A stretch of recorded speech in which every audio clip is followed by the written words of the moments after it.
ముయ్యి రాసుకోవాలన్నది. ముయ్యానా? సర్లే, ఎంత రాయాలనా? అన్నా కర్ణాటక కురువ కెర్రప్ప పెద్ద కొడుకు పెద్ద మనుముడు పెద్ద సింతలయ్య రాసుకోనా. ఊరు రాయలసీమ రాళ్ళదొడ్డి అని రాసుకోనా. ఏమప్పా చాలా దగ్గర చుట్టూరికమే ఉన్నట్టు. అదే ఎంత రాపిస్తున్నావు మొయ్యి? 51 రూపాయనా? 50 రూపాయలా? పటు.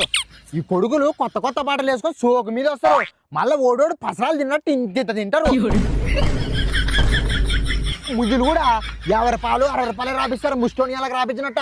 మళ్ళీ మంది పెళ్ళిలోకి వచ్చి అట్ట పందికొక్కులు తిన్నట్టు ఇంత తిని కడుపు ఇంత పెంచుతారు దొంగనా కొడుకులు. ఒలే రిక్కలోడ నాన్న 51 రూపాయలు ముయ్య పెట్టండి. అదే మీ అప్ప మా ఇంట్లో పెళ్ళికి వచ్చి 10 రూపాయలు పెట్టండి. నన్ను వస్తప్పుడు ముయ్యి బుక్ చూసే వచ్చింది. మళ్ళీ మీ అప్ప మా ఇంటి ఇక్కడ 10 రోజులు తినండి కొడగా.